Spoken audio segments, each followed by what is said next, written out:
Tardes, good evening, Excellency Governor Roberto Borge,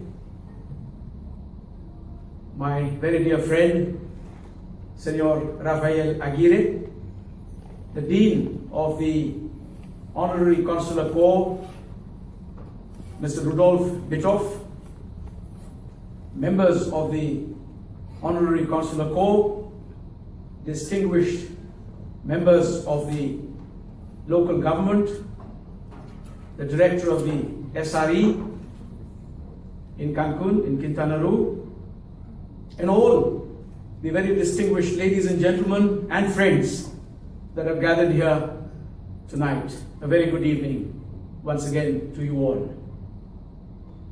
Tonight is a very special moment for both India and Mexico. For tonight is a moment when I wish to introduce to you, to present to you, a very distinguished son of Mexico, a very distinguished and honorable man of Quintana Roo and Cancun, that we, the Republic of India, have chosen and appointed as our honorary consul. I wish to thank all of you here tonight for being present to celebrate this very important occasion, and the presence of so many of you here tonight is a testament to your popularity. Senor Rafael Aguirre, and of course to the fact that the Honorable Governor, His Excellency Mr. Roberto Borge, has taken time out of his very busy schedule to make it possible to be here tonight. And for that, I thank you once again. Rafael, you were right in saying that you don't know much about India. And I must congratulate you for knowing very little. But that's better than knowing too much or knowing not the right things. For you, an honorable man of Quintana Roo has been appointed upon the recommendation of the Ambassador of India by none less than the President of India. The letter of commission has been issued by the President of India and addressed to President Peña Nieto of Mexico. And you have been chosen to represent a country that is the 9th largest economy in the world with 1.2 billion people, a country that is one of the world's most dynamic economies and one of the world's largest emerging markets. Rafael, you've been chosen to represent not just an incredible India, but also increasingly a very credible India. And I said, it's good that you don't know much about India, because many Mexicans have a romanticized notion about India. That India is a land of snake charmers, of palaces, of maharajas, of yoga, monsoon wedding type of weddings. But India is increasingly a very, very credible country, a country that is on the march. You are set to represent a country that since May this year has brought into power an extraordinarily dynamic government under the leadership of Prime Minister Narendra Modi through general elections in which 815 million voters were registered and 520 million voters actually participated in the elections. Mexico, therefore, has in you a very distinguished person that we believe is a wonderful choice for India to represent us in the tri-state area of Quintana Roo, Yucatan, and Campeche. And of all these three, we believe that Quintana Roo is the most important. India and Mexico have traditionally enjoyed friendly relations. We are both ancient countries with rich heritage, a culture dating back to several thousands of years. We are similar in that You eat the tortilla and we eat the chapati. Some of us also look similar. With my bigote growing bigger, I'm told that I represent the best of Mexican culture as well. I was mistaken once for a Zapata look-alike or a General Pancho Villa look-alike in Durango. And I'm very proud of that. I'm very proud of that. But what is more important is, in this rapidly changing world of ours, what we represent as two great nations. We are both democracies. We value the rule of law. Mexico has just 1/10 of our population. That's the only problem. We have an economic partnership, a privileged partnership with our bilateral trade now having touched $6.7 billion US. We are Mexico's largest market in Asia for crude oil.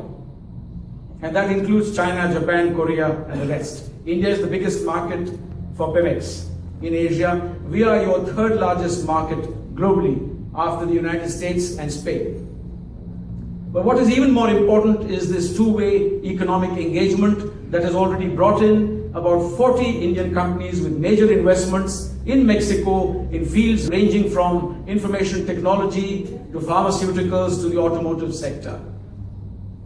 We increasingly want tourists from India to come to this beautiful place to enjoy the wonderful beaches, the wonderful climate, and the wonderful people of Cancun. And as you mentioned, Mr. Aguirre, there are about 33,000 tourists from India that visit Mexico each year. A very large number of them do come to Cancun. And I see a tremendous potential in developing Cancun as a tourism destination, especially for the wedding industry in India. Apart from this very important event, I shall also be attending an Indian wedding. And I think that's the kind of traffic that we need to increase. At the political level, we have excellent cooperation and understanding between the two countries. And I'm happy to tell you that 2014 was a very productive year for us. We began with the visit of a delegation of parliamentarians from Mexico to India in January. In March, we had the Foreign Office consultations, in which the Mexican side was led by Vice Minister Carlos de Icaza. In October, the Foreign Minister Jose Antonio Mil Curibreña went to India for 3 days, leading a delegation of 40 people from diverse ministries and some businessmen as well. And most recently at the G20 summit in Brisbane, there were a couple of poolside meetings between Prime Minister Narendra Modi and President Peña Nieto. I see both of them sharing a great deal in common. They're both relatively young. In India, of course, at 64, we consider politicians relatively young. We have some much older. But the important thing is that they both represent the winds of change that are of such great importance to large countries with large populations. Both Prime Minister Narendra Modi and President Peña Nieto, to my mind, have things in common. They're both reform-oriented. And after the terrific reforms that have been implemented with consensus across the political spectrum in Mexico, especially in telecom and in the energy sector, I see India's interest in Mexico rising by the day. Very soon, we will have major Indian companies looking to participate even more deeply and investing even greater sums of money in the energy sector, especially in Mexico. On the cultural front, we share a great deal in common. We have a trouble-free relationship that we should make full use of. And I'm very confident that Mr. Rafael Aguirre will receive the fullest support from His Excellency Governor Roberto Borge and his team. I'm equally confident that he will execute all his functions with great success and aplomb, with the support of the local authorities, with the support of the Honorary Consular Corps, the SRE representative in this part of Mexico, and of course, the last but not the least, the Indian community, which is growing in numbers in Cancun. We have, I'm told, only about 20, and we need to get that number up as well. So once again tonight, ladies and gentlemen, I thank you for your very distinguished presence here, for joining us in what is actually a celebratory event, formally presenting my colleague here in Quintana Roo, and presenting Mercedes, Mrs. Aguirre as well. I acknowledge the presence of my wife. I dare not ignore you, Vidya. She's very kindly here as well. And I thank each one of you for being present here. I thank the Governor once again for his distinguished presence. Thank you all very much.